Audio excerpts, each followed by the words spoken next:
Hello दोस्तों, एक बार फिर से आप सभी का स्वागत है हमारे यूट्यूब चैनल उत्तराखंड 360 में। और आज हम यहाँ पे द्वितीय कर्नाटक युद्ध के बारे में पढ़ने वाले हैं, जो कि 1749 से लेकर 1754 तक चलेगा। पहला कर्नाटक युद्ध हमने देख लिया था, एला सापेल की संधि से समाप्त हुआ था।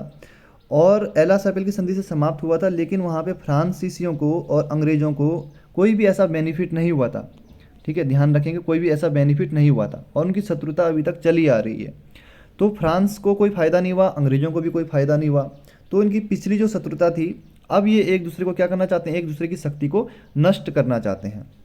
और प्रथम कर्नाटक युद्ध जैसे ही समाप्त हुआ, उसके बाद यहाँ पे द्वितीय कर्नाटक युद्ध भी तुरंत ही हो चुका है।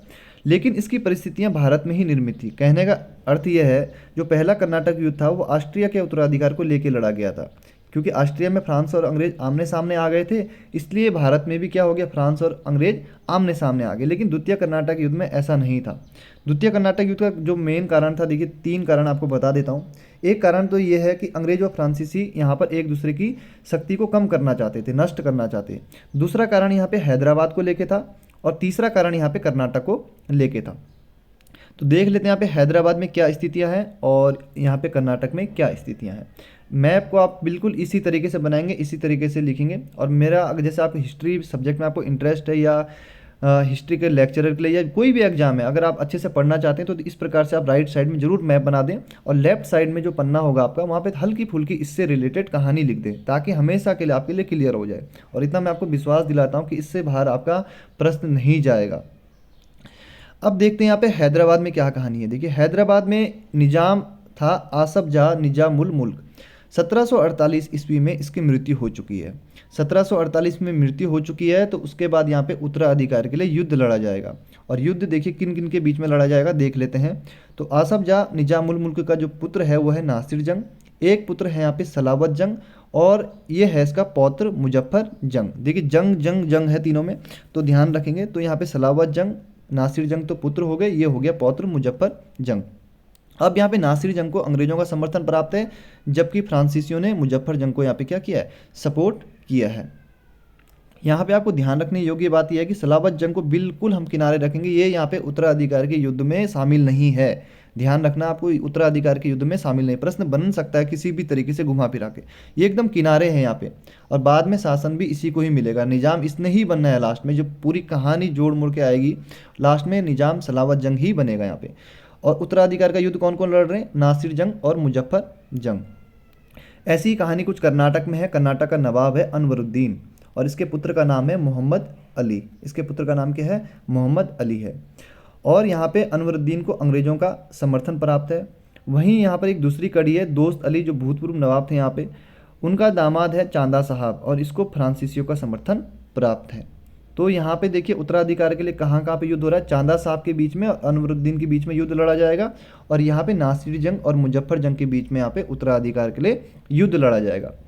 अब यहाँ पे एक व्यक्ति है डुप्ले, जो कि फ्रांसीसी गवर्नर है। तो डुप्ले यहाँ पे बहुत कूटनीति से काम लेता है, और यहाँ पे क्या करता है, मुजफ्फर जंग के पास जाता है। मुजफ्फर जंग के पास जाता है, मुजफ्फर जंग से कहता है कि आपको हमें समर्थन देना है, चांदा साहब को हमें क्या करना है, कर्नाटक का नवाब बनाना है। मुजफ्फर जंग से क्या कह रहा है कि आपको समर्थन देना होगा, और हम यहाँ पे तीनों मिलके क्या करेंगे, कर्नाटक पे आक्रमण करेंगे। तीनों का मतलब डुप्ले, डुप्ले का मतलब सीधे सीधे समझ लीजिए फ्रांसीसी कंपनी। तो फ्रांसीसी कंपनी यानी डुप्ले, चांदा साहब और मुजफ्फर जंग, ये क्या करेंगे, कर्नाटक पे आक्रमण करेंगे हम। और कहता है कि अगर आप यहाँ पे हमें मदद करेंगे, जब हम कर्नाटक जीत जाएंगे तो उसके बाद हम हैदराबाद की तरफ बढ़ेंगे, और हैदराबाद में भी हम जीतेंगे, और फिर आपको मुजफ्फर जंग को मतलब यहाँ पे क्या कर देंगे, निजाम बना देंगे। ठीक ऐसा ही डुप्ले क्या करता है, चांदा साहब से कहता है कि मैंने क्या किया है, चांदा साहब से कहता है कि मैंने मुजफ्फर जंग से यहाँ पे क्या मांग ली है, मदद मांग ली है, और जब हम कर्नाटक जीत जाएंगे तो उसके बाद हम हैदराबाद में जब युद्ध लड़ेंगे तो आपको वहाँ पे सपोर्ट करना होगा मुजफ्फर जंग का। तो इस प्रकार यहाँ पे तीनों का क्या बन चुका है, गुट बन चुका है। अब इस गुट को हम इस तरीके से याद रख लेंगे आराम से। देखिए MCD, तो देखिए M से हो गया मुजफ्फर जंग, ये मुजफ्फर जंग हो गया। C से चांदा साहब हो गया, ये चांदा साहब हो गए। D से डुप्ले याद रखना, ठीक है, D से क्या, डुप्ले याद रखना। डुप्ले का बहुत महत्वपूर्ण रोल है, इसलिए डुप्ले D ही लिखा मैंने। MCF भी लिख सकता था, फ्रांसीसी कंपनी, लेकिन डुप्ले ही हमें यहाँ पे ज़्यादा ध्यान रखना है। तो यहाँ पे क्या बन चुका है, इनका एक गुट बन चुका है तीनों लोगों का। अब यहाँ पे बात करते हैं, अब ये क्या करेंगे, कर्नाटक पे आक्रमण करने की प्लानिंग बना रहे तीनों के तीनों। कौन, चांदा साहब हो गए, और मुजफ्फर जंग हो गए, और डुप्ले हो गए। तो ये कर्नाटक पे आक्रमण के लिए जाएंगे, और तमिलनाडु का एक शहर है अंबूर, इसके पास में, यानी कि अंबूर में ही ये युद्ध लड़ा जाएगा। अंबूर में युद्ध लड़ा गया 3 अगस्त 1749 को। किन किन के बीच में लड़ा गया? अनवरुद्दीन और एमसीडी, ध्यान रखेंगे, अनवरुद्दीन और एमसीडी। अनवरुद्दीन और एमसीडी, अनवरुद्दीन कौन है? कर्नाटक का कर्नाटक का नवाब है। और एमसीडी में कौन कौन हो गए?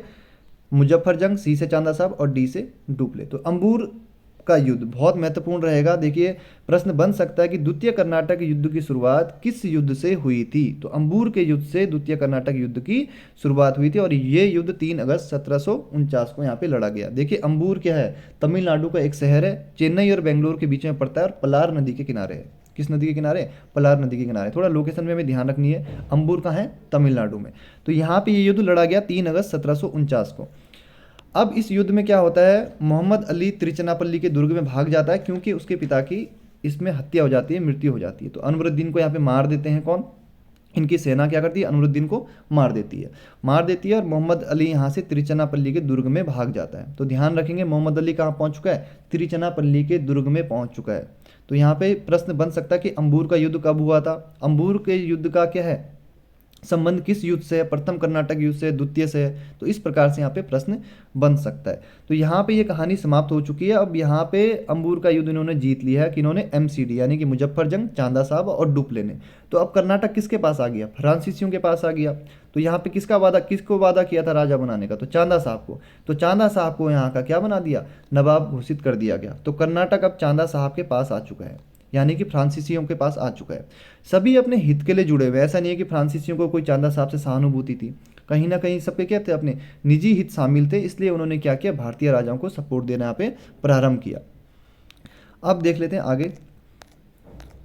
अब देखिए कर्नाटक में कौन आ चुके हैं? चांदा साहब आ चुके हैं। कर्नाटक की कहानी हमारी समाप्त हो चुकी है। अच्छे से समझना आपको इसको, क्योंकि देखिए प्रथम कर्नाटक युद्ध में इतनी दिक्कत नहीं थी। सेकंड कर्नाटक युद्ध में बहुत कहानियाँ हैं, बहुत आक्रमण हो रहे हैं, कोई कहीं जा रहा है, कोई मर जा रहा है, तो बहुत सारी कहानियाँ हैं यहाँ पे। तो अच्छे से नोट्स बना लीजिएगा आप। तो कर्नाटक में अब कौन आ चुका है? चांदा साहब आ चुके हैं। अब जब कर्नाटक में चांदा साहब आ चुके हैं तो अंग्रेजों को लग गया कि भैया अब क्या हो गया है? फ्रांसीसियों का प्रभुत्व बढ़ चुका है। जब फ्रांसीसियों का प्रभुत्व बढ़ चुका है तो अब हमें क्या करना पड़ेगा? कर्नाटक पे आक्रमण करना पड़ेगा। इसलिए अंग्रेज क्या करते हैं? नासिर जंग को कहते हैं कि आप क्या कीजिए? कर्नाटक पे आक्रमण कीजिए ताकि हम फ्रांसीसियों के प्रभाव को कम कर सकें। तो 1750 ईस्वी में यहाँ पे कर्नाटक पे ये आक्रमण कर देगा। ठीक है। अब यहाँ पे थोड़ा सा त्रिचनापल्ली के दुर्ग में कौन है? मोहम्मद अली है। इसका घेरा बाद में चांदा साहब देंगे, मैंने लिखा हुआ है, ऐसे इसकी एक्सप्लेनेशन मैं बाद में करूँगा। तो 1750 में चल रहे हैं अभी हम। कहाँ पे? 1750 ये आक्रमण यहाँ पे हो चुका है। इस आक्रमण को अच्छे से समझ लेते हैं। 1750 ईस्वी में देखिए एमसीडी फिर वही गुट है। देखिए मुजफ्फर जंग, चांदा साहब और डुप्ले। 1750 में नासिर जंग और अंग्रेजों ने क्या किया? कर्नाटक पे यहाँ पे आक्रमण कर दिया। इस कर्नाटक पे आक्रमण के समय जो ये मुजफ्फर जंग है इसको बंदी बना लिया जाता है, बंदी बना लिया जाता है। लेकिन जो डुप्ले है वो चालाकी से क्या करता है? नासिर जंग के जो अधिकारी हैं, नासिर जंग के अधिकारियों को अपने साथ मिला लेता है।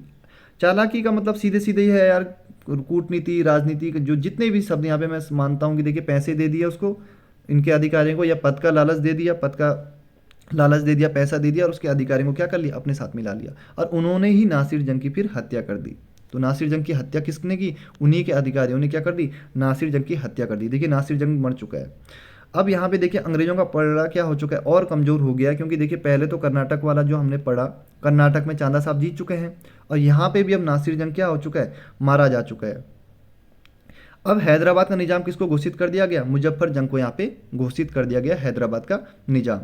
और इसके बाद फ्रांसी जो सेनापति है, एक बुस्सी रहता है यहाँ पे, वो मुजफ्फर जंग के साथ भेजा जाता है कि आप जाइए, इनको वहाँ पे क्या कीजिए? राजा बनाइए, निजाम बनाइए। लेकिन रास्ते में ही पठानों द्वारा मुजफ्फर जंग की हत्या कर दी गई। कुछ किताबों में ये भी लिखा है कि बुस्सी ने ही मुजफ्फर जंग की हत्या कर दी, क्योंकि वो फ्रांसीसी कंपनियों की शर्तों को मानने को तैयार नहीं था, अपने मन मुताबिक शासन करना चाहता था, इसलिए बुस्सी ने ही मुजफ्फर जंग की हत्या कर दी। लेकिन अधिकांश किताबों में पठानों द्वारा ही यहाँ पे जिक्र किया गया कि मुजफ्फर जंग की हत्या की गई है। अब यहाँ पे देखिए मुजफ्फर जंग की भी हत्या हो गई है, नासिर जंग भी क्या हो मर चुका है। अब निजाम का दूसरा बेटा सलावत जंग को यहाँ पे हैदराबाद का निजाम बनाया गया। देखिए जो शुरू में मैंने जिक्र किया था जो एकदम अलग था, सलावत जंग, ठीक है, ये सलावत जंग मैंने आपको शुरू में बता दिया था, जो एकदम अलग था, जो उत्तराधिकार के युद्ध के लिए यहाँ पे नहीं लड़ रहा था, तो उसको यहाँ पे क्या बना दिया गया, अब निज़ाम बना दिया गया। तो यहाँ पे हैदराबाद का कौन बन गया है, निज़ाम सलावत जंग। ध्यान रखना, ये प्रश्न यहाँ से बन सकता है कि हैदराबाद का निज़ाम फिर किसको बनाया गया जब द्वितीय कर्नाटक युद्ध चल रहा था, तो सलावत जंग को यहाँ पे निज़ाम बनाया गया। अब देखिए यहाँ पे हैदराबाद में भी क्या हो चुका है, फ्रांसीसी प्रभुत्व हो चुका है। हैदराबाद में फ्रांसीसी प्रभुत्व हो चुका है। कर्नाटक भी पहले यहाँ पे चांदा साहब जीत ही चुके हैं। तो दोनों कड़ियाँ हमारी अब क्लियर हो चुकी है। अब कौन बचा यहाँ पे, देखिए यहाँ पे समझिए अच्छे से। हैदराबाद का निज़ाम बन चुका है सलावत जंग, और यहाँ पे कर्नाटक का बन चुका है कौन, चांदा साहब। अब यहाँ पे अनवरुद्दीन की भी मृत्यु हो चुकी है। बचा कौन यहाँ पे, फिर मोहम्मद अली बचा है। यहाँ पे मोहम्मद अली कहाँ बचा है, तिरुचिरापल्ली के दुर्ग में छुपा हुआ है। तो मोहम्मद अली को कौन सपोर्ट कर रहे थे, अंग्रेज लोग सपोर्ट कर रहे थे। तो अब मोहम्मद अली पे आ जाते हैं। ये लास्ट कड़ी है द्वितीय कर्नाटक युद्ध की, यहाँ से सारी चीज़ें क्लियर हो जाएगी। अब देखिए तिरुचिरापल्ली का घेरा, यहाँ पे मोहम्मद अली है, और तिरुचिरापल्ली में क्या है, चांदा साहब ने मोहम्मद अली को घेर रखा है। अब यहाँ पे अंग्रेज़ों के पास क्या था, एक ही ऑप्शन था कि अब हम क्या करें, मोहम्मद अली को सपोर्ट करें, क्योंकि यही एक कड़ी बची है जो अंग्रेज़ों को बचा सकती थी। खुद तो राजा नहीं बन सकते थे। तो अंग्रेज़ों ने क्या किया, मोहम्मद अली को सपोर्ट दिया, यहाँ पे सहायता दी, और एक सेना यहाँ पे सहायता के लिए भेज दी। चांदा साहब ने यहाँ पे तिरुचिरापल्ली का घेरा पहले से कर रखा है। फ्रांसीसियों ने भी यहाँ पे एक चांदा साहब के लिए एक सेना भेज दी, ताकि क्या हो, यहाँ से मोहम्मद अली को यहाँ पे हम जिंदा ना जाने दें यहाँ से। तो अंग्रेजों ने भी सपोर्ट कर रहे हैं, चांदा साहब भी यहाँ पे लगे हैं, फ्रांसीसी भी लगे हैं, तो सब तिरुचिरापल्ली के घेरे में व्यस्त हैं। इसी समय एक व्यक्ति रॉबर्ट क्लाइव, यहाँ पे एक चालाकी चलता है। कर्नाटक की जो राजधानी है अर्काट, तो रॉबर्ट क्लाइव एक प्लान बनाता है कि अब हमें क्या करना है, अर्काट पे आक्रमण करना है, ताकि हम तिरुचिरापल्ली के घेरे से फ्रांसीसियों का ध्यान भटका सकें, ठीक है, और वहाँ से फिर हम मोहम्मद अली को निकाल सकें। तो रॉबर्ट क्लाइव ने क्या कहा, सैंडर्स जो अंग्रेज गवर्नर था, कि आप जाइए और कर्नाटक की राजधानी अर्काट पे आक्रमण कीजिए। और इनके साथ किसने दिया, मुरारी राव ने दिया, जो कि एक मराठा सरदार थे। तो यहाँ पे कर्नाटक की राजधानी अर्काट पे यहाँ पे अंग्रेजों ने क्या कर दिया, आक्रमण कर दिया। किसके नेतृत्व में, सैंडर्स जो कि अंग्रेज गवर्नर है। जैसे ही ये खबर चांदा साहब को मिली कि यहाँ पे अर्काट पे अंग्रेजों का आक्रमण हो गया, तो चांदा साहब ने अपने पुत्र रजा खां के नेतृत्व में एक सेना भेज दी, कहाँ, कर्नाटक की राजधानी अर्काट पे आक्रमण के लिए, कि आप जाओ वहाँ और अंग्रेजों से युद्ध लड़ो। यहाँ पे 53 दिनों तक रॉबर्ट क्लाइव भूखा प्यासा रह के युद्ध लड़ता है। 53 दिनों तक यहाँ पे युद्ध लड़ता है, और उसकी मदद करने के लिए आता है अंग्रेज लॉरेंस। लॉरेंस की सहायता से फिर क्या होता है, यहाँ पे कर्नाटक की राजधानी अर्काट पे अंग्रेजों की क्या हो जाती है, विजय हो जाती है। यहाँ पे रजा खां हार जाता है। तो यहाँ पे देख लेते हैं, जब यहाँ पे हार जाता है तो इसके बाद अंग्रेज लोग क्या करते हैं, क्लाइव व लॉरेंस क्या करते हैं, चांदा साहब और फ्रांसीसी कमांडर लॉ को 1751 में तिरुचिरापल्ली में हरा देते हैं। फिर यहाँ तिरुचिरापल्ली में आक्रमण किया, यहाँ पे चांदा साहब हैं, और एक फ्रांसीसी कमांडर था लॉ, उसको भी हरा दिया, और तिरुचिरापल्ली भी यहाँ पे जीत लिया। और मोहम्मद अली को फिर यहाँ पे कर्नाटक का नवाब बना दिया गया। तो लास्ट में देखिए क्या निष्कर्ष निकला, कर्नाटक का नवाब कौन बना, मोहम्मद अली बना, यानी कर्नाटक पे अंग्रेजों का वर्चस्व रहा। फिर अंग्रेजों का मतलब जो अंग्रेज जिसको चाहते थे वो यहाँ पे नवाब बन जाता है। वहीं हैदराबाद की बात करें तो हैदराबाद में कौन बना, सलावत जंग बना, तो वहाँ पे फ्रांसीसियों का प्रभुत्व है। अब यहाँ पे देख लेते हैं कर्नाटक का नवाब बन गया। जैसे यहाँ पे घटना घटित होती है तो डुप्ले को फ्रांस वापस बुला लिया जाता है। जो फ्रांसीसी कंपनी थी वो डुप्ले की जो कूटनीति से परेशान हो चुकी थी, और 1754 में उसे वापस फ्रांस बुला दिया गया। और इसका जो उत्तराधिकारी बन के आया, चार्ल्स रॉबर्ट गोडेह्यू यहाँ पे उत्तराधिकारी बन के आया। अब जैसे ही यहाँ पे चार्ल्स रॉबर्ट गोडेह्यू यहाँ पे आएगा, वो तुरंत संधि कर लेगा, वो यहाँ पे युद्धों को आगे नहीं बढ़ाएगा और संधि कर लेगा, और पांडिचेरी की संधि से द्वितीय कर्नाटक युद्ध यहाँ पे समाप्त हो जाएगा। तो 1755 में अंग्रेजों और फ्रांसीसियों के बीच में पांडिचेरी में संधि होती है, और ये युद्ध समाप्त हो जाता है। इस संधि के अनुसार क्या होता है, अंग्रेजों एवं फ्रांसीसी दोनों कंपनियों ने विश्वास दिलाया कि वो भारतीय राज्यों के आंतरिक मामलों में हस्तक्षेप नहीं करेगी। दोनों कंपनियों ने एक दूसरे के विजित प्रदेशों को वापस भी कर दिया, और साथ ही साथ दोनों कंपनियों ने मुगल सम्राट या अन्य भारतीय राजाओं द्वारा जो उपाधियां दी गई थी उनको त्यागने का भी आश्वासन दे दिया।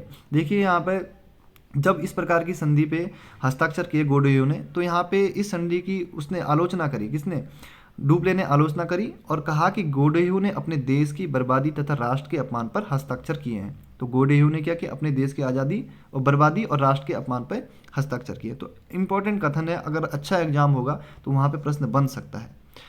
तो यहाँ पे गोडेह्यू ने जब यहाँ पे संधि पे क्या कर दिए, साइन कर दिए, तो डुप्ले ने जब स्टेटमेंट दिया, क्योंकि डुप्ले तो क्या करता था, राजनीति कूटनीति में इन चीज़ों में संलग्न रहता था, और डुप्ले प्रथम यूरोपीय भी था जिसने भारतीय शासकों की आंतरिक राजनीति में हस्तक्षेप किया। तो उसको ये चीज़ बिल्कुल भी पसंद नहीं आई, तो इसलिए उसने ये स्टेटमेंट यहाँ पे दिया। तो द्वितीय कर्नाटक युद्ध में इतना ही। प्रथम कर्नाटक युद्ध से थोड़ा सा डिफिकल्ट है, क्योंकि इसमें बहुत सारी कहानियां हैं, इधर से उधर राजा भाग रहे हैं, कोई मर रहा है, बहुत सारी फैक्ट इसमें निकल के आते हैं। तो अच्छे से आप मैप बना लीजिएगा और इससे रिलेटेड हल्की फुल्की कहानी अपने बाएं पन्ने पे लिख दीजिएगा, ताकि दोबारा आपको द्वितीय कर्नाटक युद्ध ना पढ़ना पड़े। चलिए ठीक है दोस्तों, मिलते हैं अगली वीडियो में तृतीय कर्नाटक युद्ध के साथ। अगर आपको वीडियो अच्छा लगा तो कमेंट बॉक्स में ज़रूर बताएं, और अगला वीडियो जल्दी ही आपके लिए लेके आऊँगा। धन्यवाद।